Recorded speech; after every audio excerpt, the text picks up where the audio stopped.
It's my pleasure right now to introduce Dr. Suzanne Brown. Sue is an associate professor in the School of Social Work, and she's been here since 2012.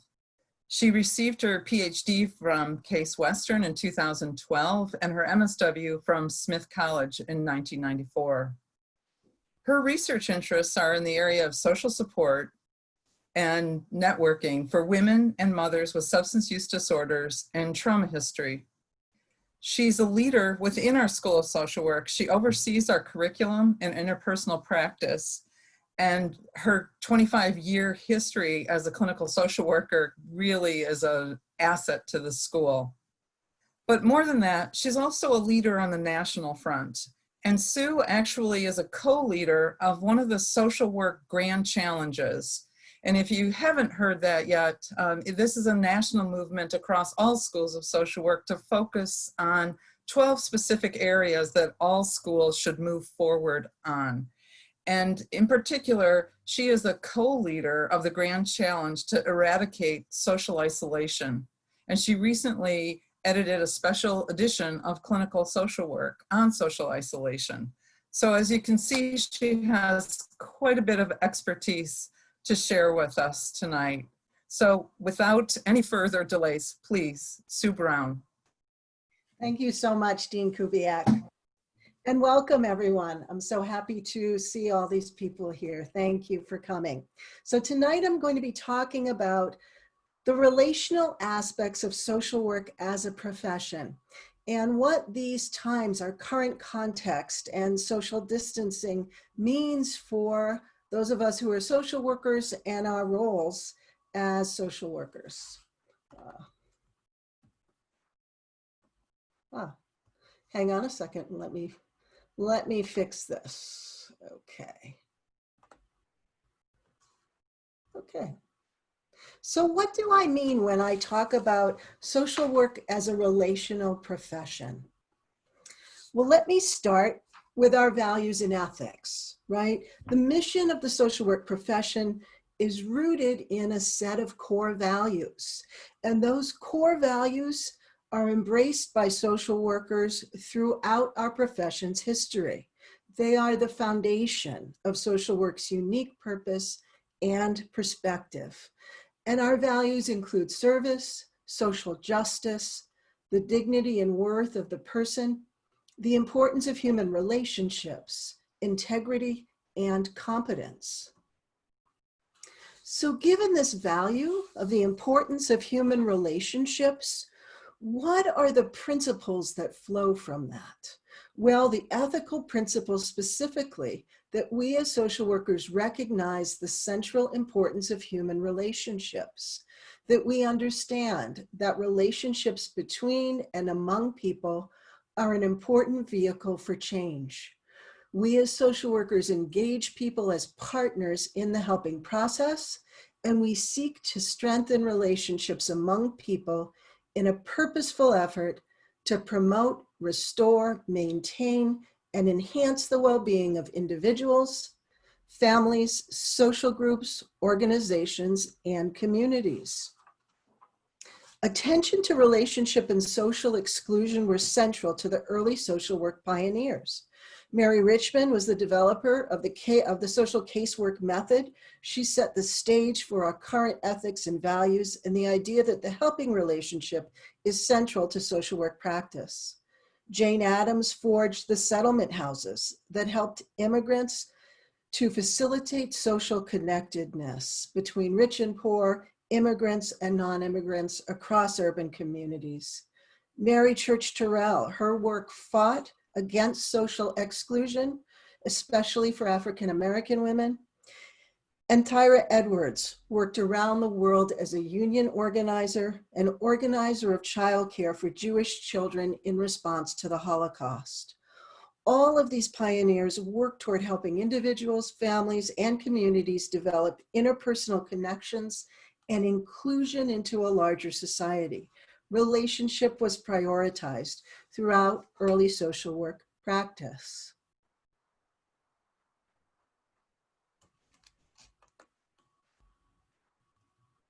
Okay. So I'll talk some about social support and social network relationships. When I talk about social network relationships, I'm talking about the network of individuals that we rely on in our lives, each of us, for things like emotional support, concrete support, and informational support. How do these social network relationships help us? Why are they so important? Well, let me start with stress and coping theory by Lazarus and Folkman, who say that stress is the result of an imbalance between our perceived external and internal demands and the perceived personal and social resources that we have to deal with them. Interpersonal relationships and social support are those social resources that help us deal with and manage stress in our lives. They include both functional and structural aspects. So functional aspects include things like concrete support, emotional support, and informational support. Concrete support are, people lending us money, people offering us a ride, people taking us to pick up our car when it's at the shop, those kinds of concrete things. Emotional support are people who help to mitigate negative emotions in us or kind of accentuate positive emotions, right? They're the people we call to say, hey, something really good just happened to me today. And informational support are the people who kind of offer us information that makes life a little easier. Hey, who's the best mechanic do you know around here? Or what's the best place to do my grocery shopping? Or I'm having trouble soothing my baby. Do you have any ideas? That's informational support. Network structure includes things like density. So how close are the connections between and among the people in my social support network? Reciprocity. Do I mostly give to others? Do they mostly give to me? Or is there some equality in the give and take in my relationships? And duration. How long have the important people in my life been in my life? All of these things have an impact on our health and our resilience in the face of stress. Here are some other ways that social support and social relationships are important to us. So increased social support is associated with better health behaviors. What does that mean? It means the more social support I have, the more likely I am to follow through with things like exercise and eating right. And the less likely I am to follow through with things like smoking or drinking. Inflammatory responses. So increasingly, medical doctors are identifying the ways in which the body's inflammation processes underlie many of our major illnesses, things like diabetes and hypertension. So greater social support and more positive relationships are associated with less inflammation in our bodies, as well as less mortality or decreased likelihood of mortality from major illnesses, including breast cancer survival rates. So interpersonal relationships impact us even at the biological level, even at the hormonal level. So you've probably heard of cortisol, which is considered the stress hormone. And Wittig and others found that greater social support is actually associated with lower levels of this stress hormone cortisol in our bodies. Other researchers had found that when you pair someone with a social partner with whom they have a positive relationship during a stressful task, they will actually have lower cortisol in response to that stressful task. So increasingly, studies are showing that social support actually protects us against stress, even at the hormonal level. Additionally, oxytocin, which is sometimes called the love hormone because it promotes bonding and general well-being, is also associated with greater social support and lower stress. So even at these sort of microscopic biological levels, interpersonal relationships are impacting us. At the psychological level, greater social support is associated with lower anxiety and depression in adults. Social support also moderates the impact of potentially traumatic events on the development of post-traumatic stress disorder among military personnel. And my own research has found increased quality of life across physical, psychological, social, and environmental domains in relation to greater social support. So we can see the ways that social support and social relationships impact us from the micro level across the macro level as well. For folks who are in treatment, the therapeutic relationship itself is a very important form of support and relationship that helps to mitigate stress. It's important to treatment outcomes. Certainly, consistent treatment attendance is associated with greater social support. And this includes both behavioral health treatment and substance abuse treatment. So we see improved treatment outcomes related to increased social support, as well as retention in treatment for behavioral health disorders and for substance abuse disorders. In the Therapeutic Alliance, regardless of the therapeutic modality that you're working from, common factors associated with the Therapeutic Alliance, such as empathy and respect, also show tremendous impact on treatment outcomes as well. For children and families, social support and social network relationships are vital. Greater social support for parenting leads to lower stress for parents and better emotion regulation for parents. We know that stress and emotion dysregulation are associated with child maltreatment. So social support that decreases stress and helps parents regulate emotion is vital. So social support for children and families also includes concrete assistance. And this concrete assistance can things like hand-me-down baby clothes, helping with childcare, assistance with any of the concrete needs in parenting also help to lower parenting stress and lead to increased resilience for parents and children in the face of stress. The role of social workers in facilitating relationships is vital. And let me say that that's across the micro to macro continuum. And I'll talk about all those continuums as I move through this talk today. This includes paying attention to the therapeutic relationship, to things like respect and empathy. It means paying attention, like I said, to common factors that help clients regulate emotions. So interpersonal emotion regulation theory with scholars like Alan Shore and Daniel Stern and Daniel Hill talk about the way in which important relationships help us to regulate emotions as well. So they help us to kind of down-regulate negative emotions and amplify positive emotions, which is a very important way that our interpersonal relationships also impact what's happening to us internally. Part of our role is to assess and facilitate natural helping relationships. So I've been talking some about the therapeutic relationship, but in fact, one study I did was asking women in recovery what social network relationships were important in their ability to maintain recovery. And we interviewed both women in recovery, and we also interviewed their substance abuse counselors. And the substance abuse treatment center staff talked a lot about how important the therapeutic relationship was to these women. The women themselves in recovery didn't talk as much about that. They talked about the people in their own lives and the importance of their natural helping relationships. So part of our role as social workers is to help people facilitate those natural helping relationships in their lives. It's also our role to advocate to change public policies that have the effect of increasing social exclusion for people as well at the macro level.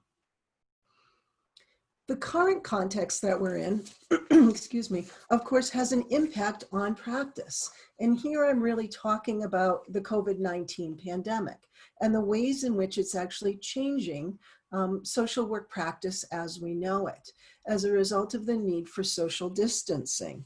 Here, social distancing, or physical distancing really, is a way that we keep ourselves safe, both from passing illness on to others and from getting it ourselves.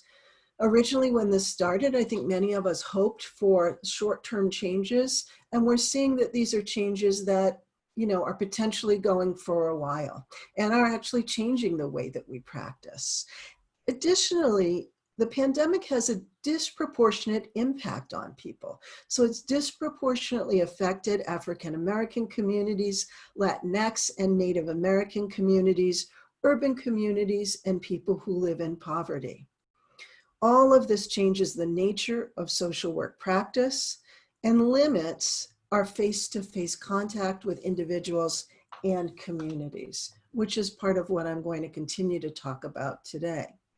In the midst of physical distancing guidelines, we know that social connections are vital and that helping individuals maintain and develop social connections is vital to health and well-being of individuals, families, and communities. But our ability to maintain these social connections has become a bit compromised as a result of the pandemic, leading to potentially to greater social isolation for many of the populations with whom we work. What we know about social isolation is that it can be a potent killer for adults. Socially isolated adults have up to a 57% higher likelihood of mortality than their socially connected peers. Conversely, adults with stronger social ties, particularly those who feel integrated into a social group or community, are 50% more likely to live longer than those who don't feel integrated into a social community. This effect is actually comparable to the effects of quitting smoking. When I talk about social isolation, it's a little bit different from loneliness. Both have negative impacts on health across psychological and physical domains, but they're a little bit different. So social isolation is more a state of estrangement from others and an absence of social network relationships, whereas loneliness is more a felt sense, a feeling that one's desired quality and quantity of social connections are not being fulfilled. It's a subjective feeling of distress that arises when social connections are perceived to be inadequate or unfulfilling. Let me say that it's possible to be isolated and not lonely, or conversely lonely, but not objectively isolated. We certainly know that experience of being lonely in a crowd, and we certainly know the experience of being alone and feeling just fine, feeling a sense of well-being that's not necessarily marked by loneliness at all. So some ways that social isolation impacts health across the system. Social isolation gets under the skin. It impacts nearly every body system and process, and the health effects can begin during the prenatal period and last until older age. Some of the effects have a cascading effect on others. For example, anxiety related to loneliness or isolation can impair sleep. Sleep can then lead to worse immune functioning and increased cardiovascular disease. Some of these health problems are direct biological reactions, such as chronic elevation of stress mechanisms. Others are more behavioral, like increased drinking, increased smoking, or unhealthy eating as a coping mechanism. Some are socially driven, like lack of positive peer pressure to take care of one's own health, or even not having someone to drive you to the doctor or to go and pick up a prescription from the pharmacy. Social isolation also has impacts across different developmental stages. So research on children and adolescents finds increased depression and anxiety among those who are socially isolated. For those of you who are working with children and adolescents right now, you may find that the kids you're working with are experiencing greater anxiety or greater depression or both. We see greater emotional dysregulation and violence among children and adolescents who are socially isolated. And for adolescents with substance use disorders, greater likelihood to relapse in recovery goes along with increased social isolation too. For parents and families who are isolated, we see a greater likelihood for maltreatment and neglect, lower parenting efficacy, difficulties regulating emotions, and less social capital, meaning that I have fewer people in my social network on whom I can rely for things like concrete support, emotional support, and informational support. We also see that isolated parents and families tend to have children who are also more isolated as well, along with the risk factors that go along with isolation that I just named. For older adults, social isolation is associated with difficulty sleeping, depression and fatigue, with lower health-related quality of life, with greater loneliness, and with a greater likelihood of dementia and greater symptoms related to dementia as well.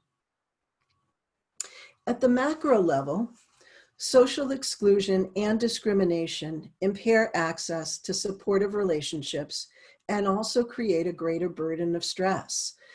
When I say social exclusion, I'm talking about the ways in which individuals may become cut off from full involvement in society. And this focuses attention on a broad range of factors that prevent individuals or groups from having opportunities that are open to the majority of the population. It's not accidental that this happens, but it's systematic.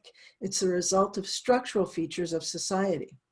The social exclusion is also involuntary, and that exclusion is practiced regardless of the wishes of those who are excluded.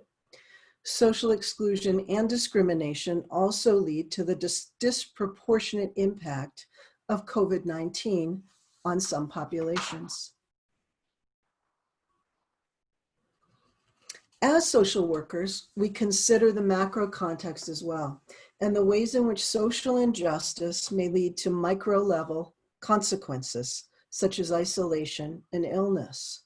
When I talk about these macro contexts, I'm talking about things like racism, homophobia, xenophobia, sexism, classism, ableism, and others that I'm forgetting to mention in this moment. Macro levels that increase social exclusion lead to further disenfranchisement, including poverty, poor access to education, health disparities, poor housing or homelessness, and greater likelihood to be exposed to violence. So how can social workers help? What is the role of social work within this current context? First of all, it's our role to assess relationships and isolation among the clients and client populations that we're working with. So often, and certainly this has become a criticism of clinical social work, is the hyper-focus on the intrapersonal factors. And really, so much of what we need to be doing right now, especially, is to focus on the interpersonal. So not just my level of depression or anxiety, but what is my level of social connectedness is as important or more important in this time of physical distancing. We need to ask specifically about the relationships in people's lives. We need to ask about the quantity and the quality of time spent with others. This is especially true in the current context of physical distancing. We need to be asking specific questions about relationships, such as who do you interact with daily? What's the quality of those interactions? How do those interactions make you feel? How often have you felt lonely during this past week? We need to be assessing parent social support as well. And social support for parents is important across all these domains. Concrete support that includes things like baby clothes, transportation, or concrete assistance with childcare. Emotional support, things like helping parents cope emotionally with difficult child issues and general concerns or anxiety about themselves as parents or about their children. Instrumental support, advice, and guidance. For example, who provides information on normative child development or advice on how to soothe a difficult to soothe child? And families with older children, who gives advice on school systems and the best medical doctors? All of these combined are part of a family social capital, and part of what we need to be assessing and asking about when it comes to families and parents and social support. We also know that parents in the current pandemic have been isolated with isolated children 24/7. And again, it raises the importance of asking, deeply asking, and specifically asking about social support in the midst of isolation. We also need to think about relationships and the impact of isolation or physical distancing within a developmental framework. So social support, social relationships, and social isolation may have different implications depending on the developmental phases and tasks of the people that you're working with. How is physical distancing increasing isolation, and how might this impact these various developmental tasks? For adolescents, tasks include striving for independence, identity development, and identity development often happens in relation to peers, the development of competence and mastery. In young adulthood, launching, developing romantic relationships, developing some economic independence are all the tasks of young adulthood. And in aging, we increasingly see elders aging in isolation as a result of physical distancing. The current pandemic and our shutdowns needed for physical distancing have also had an economic impact that intertwines with the physical distancing to create consequences at each of these task levels. So when I think about young adulthood and the striving for independence, adult romantic relationships, and economic independence, all of these are impacted by not just the virus, but the economic effects caused by the virus. Whatever the developmental stage of the people you're working with, there's also a sense of grief right now. This sense that this is not where I thought I would be at this point in my life. So there's this funny meme on Facebook. I think it's something like 5 years ago when we were asked where we thought we would be in 5 years, all of us got it wrong. And so that sense is very common across all developmental levels. So when I talk about assessing and asking about social isolation, you'll all receive a copy of this PowerPoint. So don't feel like you need to take notes around these scales that I'm going to talk about. But I'm going to talk about ways that we can actually more formally assess social isolation and social support among our clients and the communities and groups with whom we work. Often in our agencies, we're used to using measures that assess intrapsychic functioning. So if I say Beck Depression Inventory, many of you have heard of this and have used this, or the Beck Anxiety Inventory, very common measures that we use in practice. The limitation is these are measures that are only assessing internal functioning.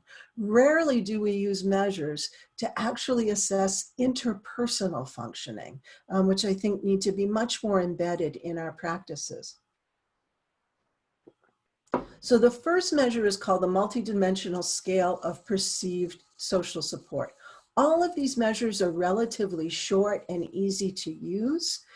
But this measure asks questions like, or it makes statements with which the individual can agree or disagree. So I have a special person who's a real source of comfort to me. I can count on my friends when things go wrong. I can talk about my problems with my friends, and my family really tries to help me. The nice thing about that is it really gets at the individual's perceived experience or their actual lived experience of their relationships, and it asks about relationships across multiple domains, so family and friends, as well as whether or not we have a special person. The measurement of loneliness, so the UCLA loneliness scale, is 20 items, and a way to really get at, often our clients, it may sound like they have many people in their lives. And so we neglect to really ask about their felt sense of loneliness.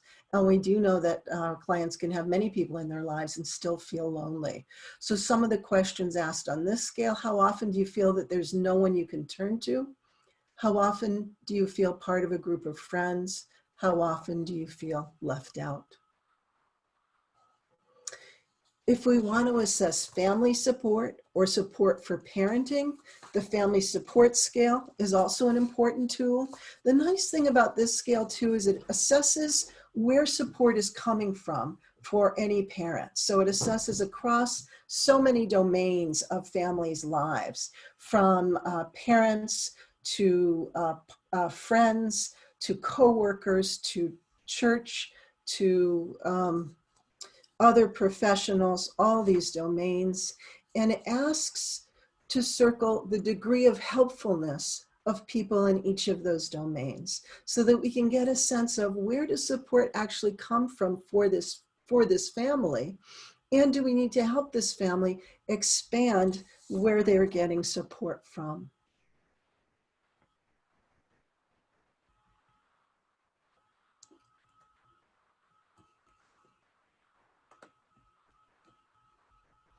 Just waiting for my thing to advance. Okay. The Love and Social Network Scale also asks about different domains: relatives and friends. How many do you see or hear from? How many do you feel close to? How many do you feel at ease with? Which can give you a sense of what are the domains where people are getting support from and how satisfying is that. So these scales look at both quantity as well as the quality or the subjective or felt sense of these relationships. So beyond assessment, what else can we do when we're working with individuals and families and communities? First is we need to know the science. We need to be apprised of the current public health information about COVID-19. We need to know about infection rates in our communities and in our clients' communities.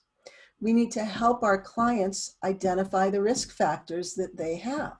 And we know there are many risk factors for infection and for mortality, right? We also need to help our clients weigh the pros and cons of any behavior they're thinking of doing. We can't offer advice about whether our clients should travel or go to a coffee shop or go to a concert, but we can help them have information about risk factors and weigh the pros and cons. And many people need to weigh kind of my mental health around social inclusion, social interaction, social connection versus my risk for infection. And so a lot of the work we're going to be doing, particularly individually, is helping clients weigh the pros and cons of what they're thinking of doing. We also always want to respect clients' self-determination and clients' own decisions about their lives.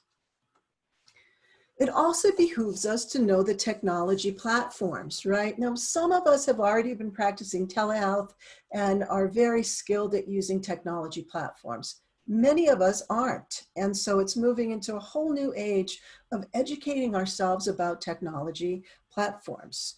Think about the eco map that we used to do with families, where we see what other systems our families are connected to. Well, in a sense, technology platforms are a whole nother system that our clients may need to be connected to. And in fact, it's our role to help our clients navigate these systems. I've heard a number of social workers say, how can I do work with my client when we're just trying to figure out how to use social network? Well, actually, these technology platforms are part of our work with clients. It's our job. It's part of the case management function of social work to help our clients figure out these platforms, identify ones that work best for them based on their own need for social connection, and actually help them use them when we're working with them. So I included a few of the more popular platforms that we may want to educate ourselves about, not necessarily for telehealth, but just to help our clients maintain relationships. So I sometimes tell this story about my mother. She's 82 and she's a nurse, and she still goes into the nursing home where she works part-time still. And she learned how to use FaceTime, which she never knew how to do before, and goes around and helps the nursing home residents connect with their own families via FaceTime. So these are part of what we're doing as social workers. When we think about telesocial work, of course, we need to think about HIPAA, right? The Health Insurance Portability and Accountability Act, that requires the protection and confidential handling of protected health information. So when we think about technology platforms related to telesocial work, we also need to think about confidentiality and whether or not our platforms are HIPAA compliant. So many of the popular platforms that I've listed here on this slide are actually not HIPAA compliant.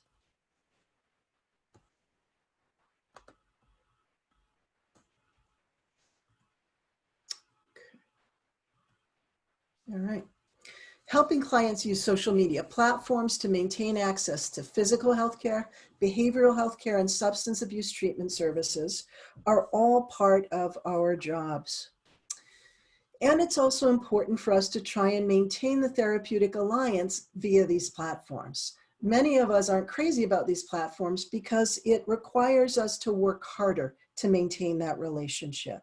That means that we have to look more closely to watch for facial expressions and body language when we're working with clients through these platforms. It also means that we have to work harder to project empathy. It means we have to work harder to make eye contact with our clients. It means we have to work harder to project a calming presence through these platforms. Many healthcare providers are talking about being quite tired at the end of the day, that somehow working with clients via these platforms feels more tiring than doing it in person.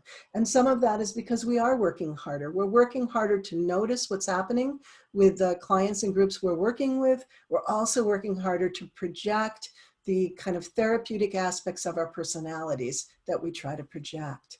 So some HIPAA compliant platforms to look into, if you don't already know, is Zoom for Healthcare, GoToMeeting, DoxyMe, TheraLink, Theranest, and Medici. At the macro level, it's also important for us to identify policies and systems that exacerbate disenfranchisement for many of the communities with whom we work, and to commit to advocacy that decreases social and economic disparities that lead to isolation for some communities and that make individuals and communities more vulnerable to negative health effects.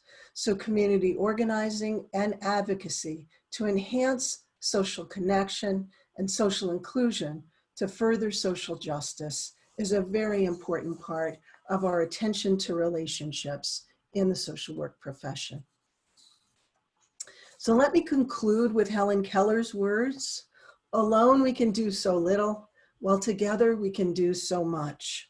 Social workers can enhance connection across micro, meso, and macro levels. We know the benefits of relationships and the consequences of social isolation.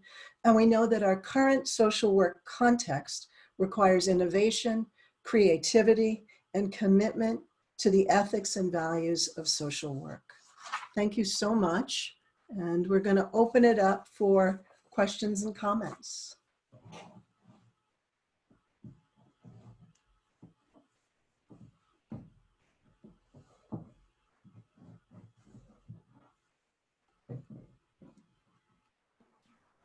Thanks again, Professor Brown. We're going to go into our Q&A session right now.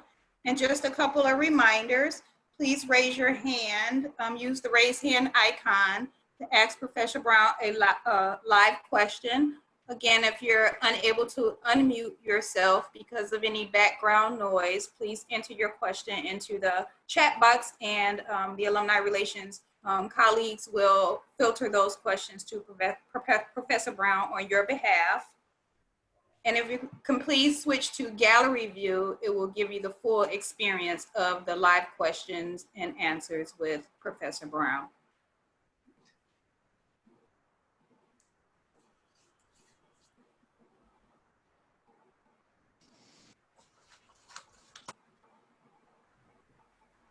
We'll need to stop sharing screen.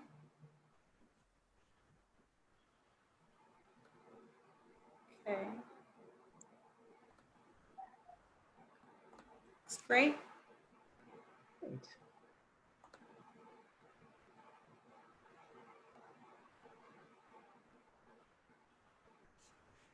So does anyone have a question for Professor Brown?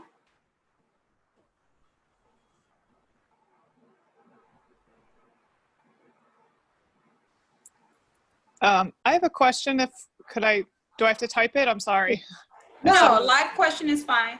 Hi, Dr. Brown. Hi, Emily. It's nice to see you. Nice to see you too. Sorry, I was kind of in and out, with my kids as always, but I got a question. Sure. I think what I found, and I just finished up my master's and I was at an internship for 2 months during COVID. And so I haven't, been doing telehealth in the field for a long time, but I think like what you said about sort of assessing for social relationships is important.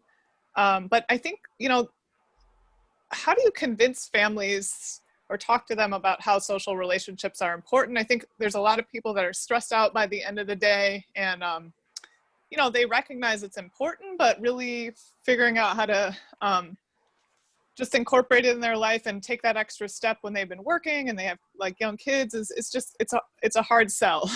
Right. In a way. It absolutely is a hard sell. Could you talk about some strategies that you might use? Absolutely. So the first thing is that oftentimes people don't want to put sorry, I got distracted.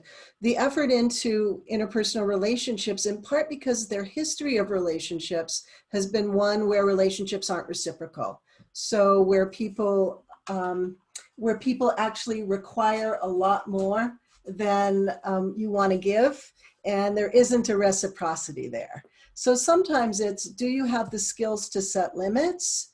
Do you have the skills to maintain reciprocal relationships? So I think that some of our clients actually avoid relationships for fear of being overburdened. I want to think for a second because there's a title of an article and it's not coming to mind right now, but it really is about this fact that sometimes social relationships can be a burden. So kind of helping clients have the skills to have relationships that don't feel so burdensome, which involves setting limits and also making different choices potentially. Additionally, I would say that kind of educating clients around how this might be good for their children as well can be important, or really talking about some of the positive impacts that can come out of social relationships is really important too. And finding ways to engage social relationships that may not be as much work. So things that are organized like church or other community involvement where relationships develop in a more organic way and require less kind of output, I think, are all ways to do that. Thanks for your question. Thank you. Yeah, other comments or questions? Just jump in if anything comes to mind. So this is Cheryl Kubiak.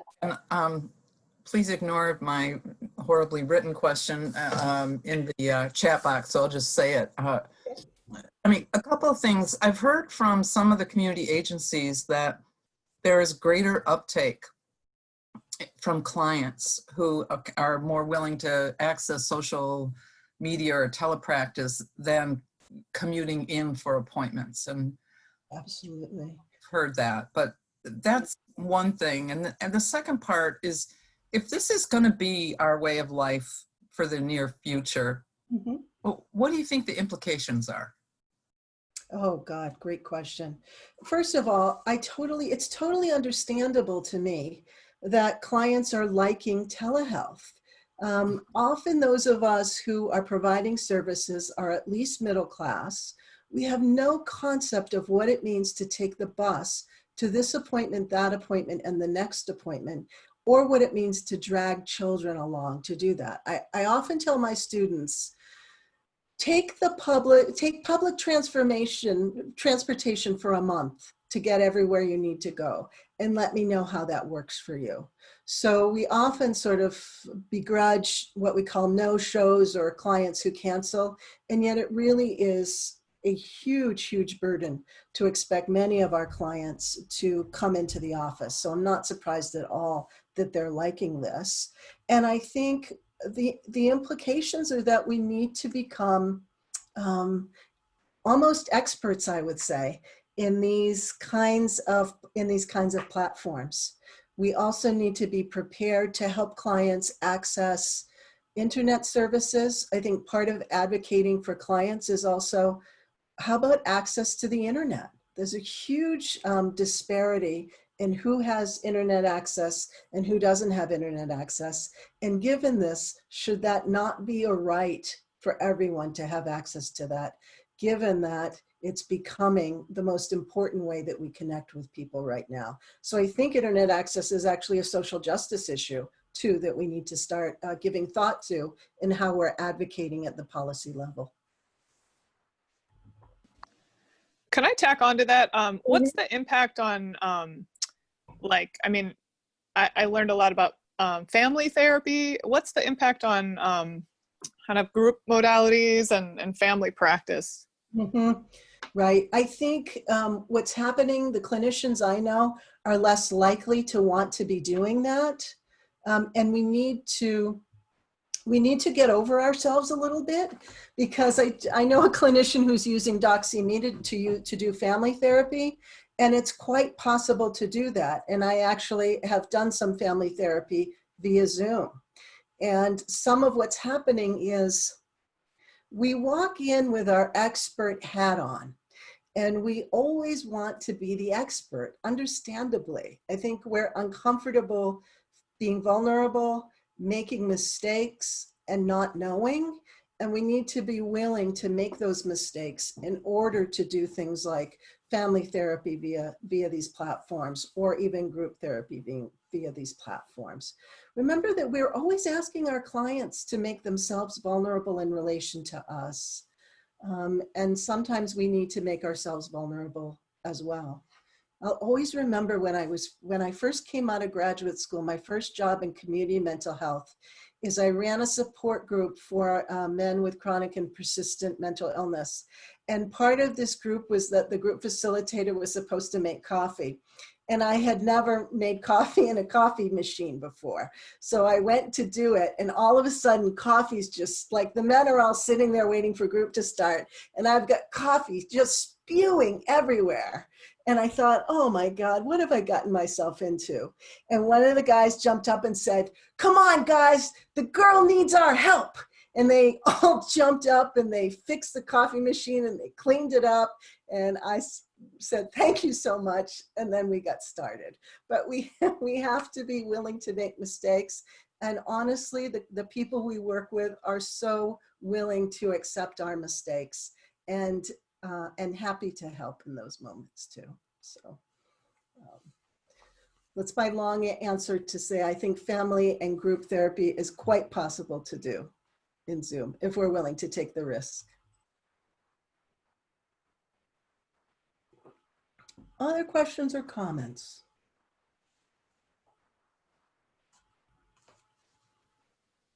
I mean, I just have one more comment. I think the link between micro and macro is so important. And I'm glad that you highlighted that. Like, even though as clinicians, we get focused on, well, what can we do in telehealth?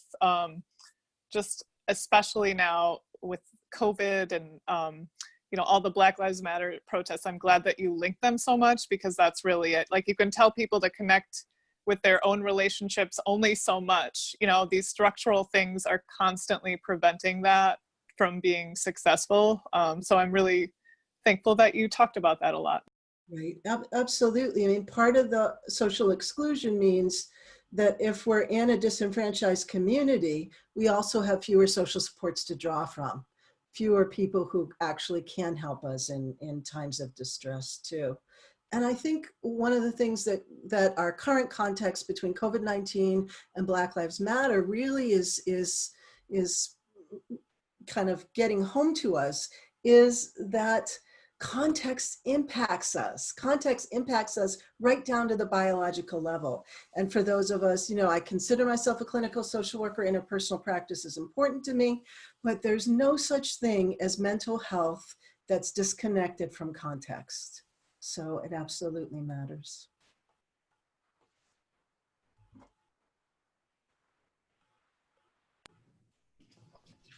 If we have no further questions, I will go ahead and close the program. I am Joy Clark, Director of Alumni Relations. Oh, you have a question? Lindsay? Yeah. We'll let you Yeah. go. Hey, how are you? I'm not sure how to word this question, but I work with youth that are in the juvenile justice system, and some of them are in residential facilities. So I know a lot of their families are experiencing anxiety because of them being away from home, and then the youth are also feeling the same. So just kind of like how to work with them in the families, because they really don't have control over what is happening with the youth when they're out of their care. You're coming in and out, so let me see if I understand your question. You work with kids in juvenile justice, and they have a lot of anxiety for their parents. Is that what you were saying? Well, the parents do, I find. Yeah. Like the families, and I think it stems too from like not having control over like what's happening to their kid while they're away. And so I guess just working, like finding ways to alleviate their anxiety, but also like validating it. Absolutely. And I think you're absolutely right. First of all, deeply validating their concerns. It's funny, I've worked with parents whose children are in foster care, let's say, parents who've been neglectful or even abusive, and yet their concern for their children is very, very real. And I think validating that is really important. And I can't imagine the sense of loss of control and the anxiety that would go with that, knowing that your child is in the care of someone else or another system. And so validation is really important, but so is transparency. I think one of the things that alleviates anxiety so much is transparency. And so is there a way that the system you're working in can be more transparent with parents about the systems that they have in place to protect children from getting infected? So to really say, hey, we've got these protocols and these are our protocols, and we are committed to those protocols, and we're committed to answering your questions about our protocols too, is very important. So validation and transparency, I think, are key in those situations.